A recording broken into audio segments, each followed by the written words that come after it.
Hello, good morning every one. Dublin Mallu world എന്ന നമ്മുടെ YouTube ചാനലിലേക്ക് എല്ലാ പ്രേക്ഷകർക്കും ഒരു വലിയ സ്വാഗതം ആശംസിക്കുകയാണ് കേട്ടോ. ഒരുപാട് പേര് നമ്മളെ യൂട്യൂബ് ചാനൽ സപ്പോർട്ട് ചെയ്യുന്നുണ്ട്. ഏകദേശം 2000 സബ്സ്ക്രൈബേഴ്സും നമുക്ക് ആവാറായിട്ടുണ്ട്. സോ വളരെ കുറഞ്ഞൊരു സമയം കൊണ്ട് നമുക്ക് ഇത്രയും നന്നായിട്ട് കയറി വരാൻ സാധിച്ചു. ഒരുപാട് പേരുടെ സപ്പോർട്ടുണ്ട് അതിനകത്ത്. കൃപാസന റിലേറ്റഡ് ആയിട്ടുള്ള വീഡിയോസും ഫുഡ് റിലേറ്റഡ് ആയിട്ടുള്ളത്, അതുപോലെ ട്രാവൽ, ഇതൊക്കെയാണ് നമ്മുടെ ചാനൽ കുറേയധികം കോൺസെൻട്രേറ്റ് ചെയ്യുന്നത്. അതുപോലെ തന്നെ നമ്മൾക്ക് വളരെ ആക്റ്റീവായിട്ട് പോകുന്ന, അതുപോലെ പ്രാർത്ഥനാനിരതമായിട്ട് പോകുന്ന ഒരു വാട്സപ്പ് ഗ്രൂപ്പ് കൂടിയുണ്ട്, കൃപാസനം ഒരു അനുഭവം എന്നുള്ളത്. നമ്മുടെ കൃപാസനത്തെക്കുറിച്ചുള്ള ഒരുപാട് വീഡിയോസ് നമ്മൾ യൂട്യൂബിൽ ഇടുന്നുണ്ട്. അപ്പം കൃപാസനത്തിൻ്റെ ഒരു ഗ്രൂപ്പും കൂടെ നമ്മൾ വാട്സപ്പിൽ സ്റ്റാർട്ട് ചെയ്തിട്ടുണ്ട് റീസെൻ്റ് ആയിട്ട്. സോ കുറേ അധികം മെമ്പേഴ്സ് നമ്മുടെ ലോകത്തിൻ്റെ പല ഭാഗങ്ങളിലുള്ള മലയാളീസ് നമ്മുടെ കൂടെ ഉണ്ട്. മുസ്ലിംസ് ഉണ്ട്, അതുപോലെ തന്നെ ക്രിസ്ത്യൻസ് ഉണ്ട്, ഹിന്ദുക്കൾ, അങ്ങനെ പല മതക്കാർ നമ്മുടെ വാട്സപ്പ് ഗ്രൂപ്പിലുണ്ട്.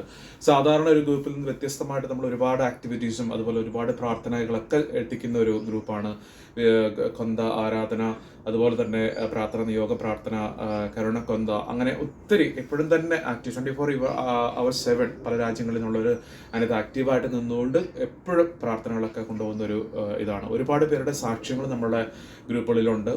ഒരുപാട് പേർക്ക് നല്ല നല്ല അനുഭവങ്ങളും അതുപോലെ തന്നെ കാര്യസാധ്യതയൊക്കെ കിട്ടിയൊരു സംഭവങ്ങളൊക്കെ നമ്മൾ അതിനകത്ത് ഷെയർ ചെയ്യാറുണ്ട്. അതുപോലെ ഭയങ്കര ആക്റ്റീവായിട്ട് പോകുന്ന ഒരു ഇൻട്രസ്റ്റിംഗ് ആയിട്ടുള്ള ഒരു ഗ്രൂപ്പാണ് കൃപാസനം ഒരു അനുഭവം എന്നുള്ള വാട്സപ്പ് ഗ്രൂപ്പ്. ഒരുപാട് പേരുടെ സപ്പോർട്ട് കൊണ്ടാണ് നമ്മളത് മുന്നോട്ട് കൊണ്ടുപോകുന്നത്. അതുപോലെ തന്നെ ഒത്തിരി നല്ല കാര്യങ്ങൾ ചെയ്യാൻ വേണ്ടി നമ്മൾ പ്ലാൻ ആക്കുന്നുണ്ട്. അപ്പം നമ്മുടെ യൂട്യൂബ് ചാനലും അതുപോലെ വാട്സപ്പ് ഗ്രൂപ്പും ഒക്കെ സപ്പോർട്ട് ചെയ്യുന്ന ഒരുപാട് പേരുടെ വലിയ പ്രാർത്ഥന ഉണ്ടാവണം. അതുപോലെ നിങ്ങളുടെ സപ്പോർട്ട് ഒക്കെ ഉണ്ടാവണം. യൂട്യൂബ് ചാനൽ നിങ്ങൾ ആദ്യമായിട്ടാണ് ഫോളോ ചെയ്യണമെങ്കിൽ മസ്റ്റായിട്ട് പോയി സബ്സ്ക്രൈബ് ചെയ്യുക, സപ്പോർട്ട് ചെയ്യുക കേട്ടോ. അതുപോലെ നിങ്ങളുടെ കമൻറ്റുകളും ഒക്കെ അറിയിക്കുക. നമുക്കത് വളരാനും ഒക്കെ വലിയൊരു ഉപകാരമാകും. ഓക്കെ, അപ്പം ഇന്നത്തെ ദിവസം ഞാൻ ഈ ഒരു ദിവസം നമ്മൾ വരുമ്പോഴൊരു സാഡായിട്ടുള്ളൊരു കാര്യം സംസാരിക്കാമെന്ന് വിചാരിച്ചു. ഇന്നത്തെ ടോപ്പിക്ക് കുറച്ച് പേരുടെ ആളുകളുടെ ശ്രമം കൊണ്ട്, അല്ലെങ്കിൽ അവരുടെ ഒരു ബാഡായിട്ടുള്ള ആക്ടിവിറ്റി കൊണ്ട് ഒരാളുടെ ഒരു ജോലി നഷ്ടപ്പെട്ട ഒരു കാര്യത്തെക്കുറിച്ച് ജസ്റ്റ് പറയാൻ വേണ്ടിയിട്ടാണ് നമ്മൾ ഇന്നത്തെ ഒരു വീഡിയോയിൽ വന്നിരിക്കുന്നത്. നമ്മൾ വർക്കിംഗ് മേഖലയിൽ അറിയാം, നമുക്ക് മലയാളികളുടെ കൂടെ നമ്മൾ എല്ലായിടത്തും തന്നെ നമ്മൾ ഒത്തിരി മലയാളികൾസൊക്കെ ആയിട്ട് വർക്ക് ചെയ്യാറുണ്ടല്ലേ. പലർക്കും ചില സാഹചര്യങ്ങളിൽ ചിലർ പാര വയ്ക്കുന്ന ഒരു രീതിയൊക്കെ നമ്മൾ പല രീതിയിലും കണ്ടിട്ടുണ്ട്. അല്ലെന്നുണ്ടെങ്കിൽ അങ്ങനെ പലപ്പോഴും അനുഭവം ഉണ്ടായവരുടെ എക്സ്പീരിയൻസ് നമ്മൾ പലപ്പോഴും കേട്ടിട്ടുണ്ട്. അപ്പം ഞാൻ ഈ ഒരു സംഭവം പറയുന്നത് ഒരു ഹാപ്പൻഡ് ഇൻസിഡൻറ്റിനെ കുറിച്ച് റിലേറ്റ് ചെയ്തിട്ടാണ് പറയാൻ പോകുന്നത് ആക്ച്വലി. അപ്പം നമ്മൾ ഒരിക്കലും ഒരാളുടെ ജോലി നഷ്ടപ്പെടുന്ന രീതിയിലോ അല്ലെന്നുണ്ടെങ്കിൽ അവരുടെ ജോലിക്ക് ഡിസ്കംഫർട്ട് ഉണ്ടാക്കുന്ന രീതിയിലോ ഒരിക്കലും നമ്മളൊരു രീതിയിലും പെരുമാറാൻ പാടില്ല എന്നുള്ളതാണ് എൻ്റെ ഒരു പേഴ്സണൽ അഭിപ്രായം. അങ്ങനെ ചെയ്യാൻ ഒരിക്കലും കൊള്ളത്തില്ല. കാരണം നമുക്കൊരു ജോലി കിട്ടാൻ തന്നെ ഭയങ്കര കഷ്ടപ്പെട്ടിട്ടും ഒരുപാട് പ്രയത്നങ്ങളുടെ ഫലമായിട്ട് ടെസ്റ്റുകളൊക്കെ എഴുതിയിട്ടാണ് നമ്മൾ പല സ്ഥലങ്ങളിലും ജോലിക്ക് കയറുന്നതും, അതുപോലെ തന്നെ പല സ്ഥലങ്ങളിലും നമ്മളൊക്കെ ഒരു ഇൻ്റർവ്യൂവിന് പോകുന്നതും ജോലി സെലക്ട് ആവുന്നതും ജോലി ചെയ്യുന്നതും ഒക്കെ നമുക്ക് എല്ലാവർക്കും അറിയാവുന്ന കാര്യമാണ്. ഒരുപാട് കഷ്ടപ്പാടുണ്ട്, അവരുടെ ഫാമിലി സിറ്റുവേഷൻസ് ഉണ്ട്, അവരുടെ പേഴ്സണൽ സിറ്റുവേഷൻസ് ഉണ്ട്. അതൊക്കെ നമ്മൾ മനസ്സിലാക്കേണ്ടതുണ്ട്. നമ്മളുടെ ഒരു വാക്കുകൊണ്ടോ ഒരു സ്ലിപ്പ് ഓഫ് ടങ് കൊണ്ടോ നമുക്ക് മറ്റുള്ളവർക്കുണ്ടാകുന്ന ബുദ്ധിമുട്ടുകൾ ഒരിക്കലും നമ്മൾ വരുത്താൻ പാടില്ല.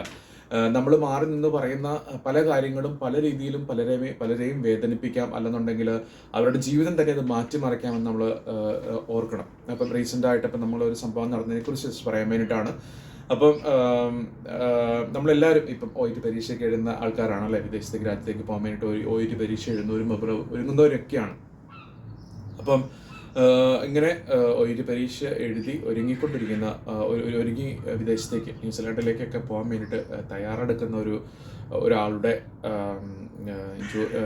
പുള്ളിക്കാരി ജോലി ചെയ്യുന്നത് ഗൾഫിലാണ്. അപ്പം ഗൾഫിൽ വർക്ക് ചെയ്യുന്ന സ്ഥലത്ത് ആ കാര്യങ്ങളൊക്കെ പറഞ്ഞ് ആ ഒരു കോൺട്രാക്റ്റ് വരെ ക്യാൻസലാക്കിപ്പിച്ച് നാട്ടിലേക്ക് തിരിച്ചു പോരേണ്ട ഒരവസ്ഥ. അപ്പം OET പാസ്സായിട്ടും കൂടെ പോലും ഇല്ല, ഒരുങ്ങുന്നത് മാത്രമേ ഉള്ളൂ. അപ്പോൾ OET കിട്ടി വിദേശത്തേക്ക് പോവുകയാണെന്നൊക്കെ പറഞ്ഞ് ന്യൂസുകൾ പരത്തി അങ്ങനെ കുറേ ബുദ്ധിമുട്ടുകൾ അവരുടെ ജീവിതത്തിൽ ഉണ്ടാക്കി അവരുടെ കോൺട്രാക്റ്റ് വരെ ക്യാൻസലാക്കി നാട്ടിലേക്ക് പോരേണ്ട ഒരവസ്ഥ വരുന്ന ഒരു രീതി ഒന്ന് ആലോചിച്ച് നോക്കിക്ക്.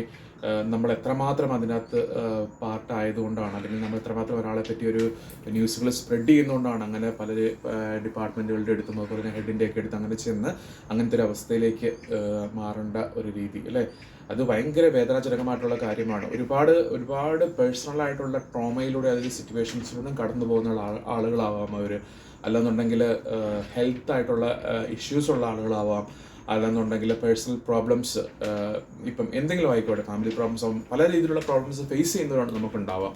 അപ്പം അതൊന്നും വകവെക്കാതെ അല്ലെങ്കിൽ അവരുടെ പേഴ്സണൽ വിഷമങ്ങളൊന്നും മനസ്സിലാക്കാതെ വായിൽ തോന്നുന്ന കാര്യങ്ങൾ വിളിച്ചു പറഞ്ഞും വായിൽ തോന്നുന്ന കാര്യങ്ങൾ മറ്റുള്ളവരോട് പറഞ്ഞും ചിരിച്ചും കളിപ്പിച്ചും ഒക്കെ നടക്കുന്നവർ ശ്രദ്ധിക്കുക. ഇങ്ങനെയുള്ള പലർക്കും പല രീതിയിലും ഒരുപാട് വേദന ഉണ്ടാക്കി കൊടുക്കുന്നുണ്ട് അങ്ങനെയുള്ള കാര്യങ്ങൾ. നമ്മുടെ മുഖത്ത് നോക്കി നല്ലത് പറഞ്ഞിട്ട് മാറി നിന്ന് നമ്മളെ പറ്റി കുറ്റം പറയുന്നവരോ അല്ലെങ്കിൽ മാറി നിന്ന് നമ്മളെ പറ്റി ബുദ്ധിമുട്ട് പറയുന്നവരൊക്കെ ഓർക്കേണ്ട ഒരു കാര്യമുണ്ട്. നമ്മളുടെ ജീവിതത്തിലേക്കും അത് ഒരു പക്ഷെ പല രീതിയിലും കടന്നു വരാം അങ്ങനെയുള്ള നെഗറ്റീവായിട്ടുള്ള കാര്യങ്ങൾ. അപ്പോഴായിരിക്കും നിങ്ങൾ ഒരു പക്ഷെ ചിന്തിക്കുന്നത്. ആ സമയം നമ്മൾ ചിന്തിക്കുന്ന സമയം വരുമ്പോഴത്തേക്കും മറ്റുള്ളവരുടെ ജീവിതം നമ്മൾ തകർത്തിരിക്കും. അപ്പോൾ പ്രത്യേകം ശ്രദ്ധിക്കേണ്ട ഒരു കാര്യമുണ്ട്. അങ്ങനെയുള്ള ഒരു കാര്യങ്ങളും നമ്മൾ മറ്റുള്ളവരുമായിട്ട് ഷെയർ ചെയ്യുകയോ അല്ലെങ്കിൽ മറ്റുള്ളവർക്ക് ഒരു ഉണ്ടാക്കുന്ന രീതിയിൽ നമ്മൾ സംസാരിക്കുകയോ ചെയ്യാൻ പാടില്ല. പ്രത്യേകിച്ച് ഇങ്ങനെയുള്ള ഈ ജോലി പ്രശ്നങ്ങളിൽ അവരുടെ ജീവിത സമ്പാദ്യമാണ്, ആക്ച്വലി അവരുടെ ജീവിത മാർഗമാണ്. അത് നമ്മൾ ഒരിക്കലും മുടക്കി കളഞ്ഞിട്ട് ആവരുത് നമ്മളുടെ ഒരു സന്തോഷം എന്നാണ് എനിക്ക് പറയാനുള്ളത്. അപ്പം ഒരുപാട് വിഷയങ്ങളുമായിട്ട് നമ്മളൊരു കാര്യങ്ങൾ ഓരോരുത്തർ പല ആളുകളും പേഴ്സണലായിട്ട് ഒരു ബ്രദറിനെ പോലെ പലരും കാര്യങ്ങൾ ഷെയർ ചെയ്യാറുണ്ട്. അപ്പം അതിനെ ബേസ് ചെയ്തുകൊണ്ടാണ് നമ്മൾ ഒരു കാര്യങ്ങൾ പറയുന്നത്. അപ്പം നിങ്ങൾ വിചാരിക്കുക, നമ്മളുടെ വാക്കുകൾ എപ്പോഴും സൂക്ഷിച്ച് പ്രയോഗിക്കാൻ ശ്രമിക്കുക. മറ്റുള്ളവരുടെ ജോലി കളയുന്നതിലേക്ക് ഒരിക്കലും പോവാതിരിക്കട്ടെ. നല്ലൊരു ഹെൽത്തി എൻവയോൺമെൻറ്റ് നമ്മൾ ക്രിയേറ്റ് ചെയ്യാൻ ശ്രമിക്കുക. നമ്മുടെ ഈ ലോകത്തിൽ നമ്മൾ ഏറ്റവും ശ്രദ്ധിക്കേണ്ട ഒരു കാര്യമാണ് let's make the world better to leave, like അങ്ങനെ നമ്മൾ ചിന്തിക്കാൻ ശ്രമിക്കുക. ഓക്കെ, അങ്ങനെ നല്ലൊരു ചിന്തകളോടുകൂടി ആവട്ടെ ഇന്നത്തെ ഒരു ദിവസം. ആരെ പറ്റിയും നമ്മുടെ നാക്കുകൊണ്ട് അല്ലെങ്കിൽ നമ്മുടെ മൗത്ത് കൊണ്ട് മറ്റുള്ളവരെ പറ്റി കുറ്റം പറയാതിരിക്കുക, അല്ലെങ്കിൽ മറ്റുള്ളവരെ പറ്റി നമ്മൾ ചീത്ത വാക്കുകളോ അല്ലെങ്കിൽ അവരുടെ ജോലി വരെ പോകുന്ന രീതിയിലുള്ള നമ്മൾ സംസാരിക്കാനോ ഒന്നും പാടില്ല. അങ്ങനെയുള്ള കാര്യങ്ങൾ പ്രത്യേകം ശ്രദ്ധിക്കുക കേട്ടോ. അപ്പോൾ എല്ലാവർക്കും നല്ലൊരു ദിവസം ആശംസിക്കുകയാണെന്ന്. അപ്പം എല്ലാവർക്കും കൃപാസന മാതാവിന് വലിയൊരു അനുഗ്രഹം ഉണ്ടാവട്ടെ എന്ന് ആത്മാർത്ഥമായിട്ട് പ്രാർത്ഥിച്ചുകൊണ്ട് ഇന്നത്തെ ദിവസം നിർത്തുകയാണ്. Okay, thank you very much.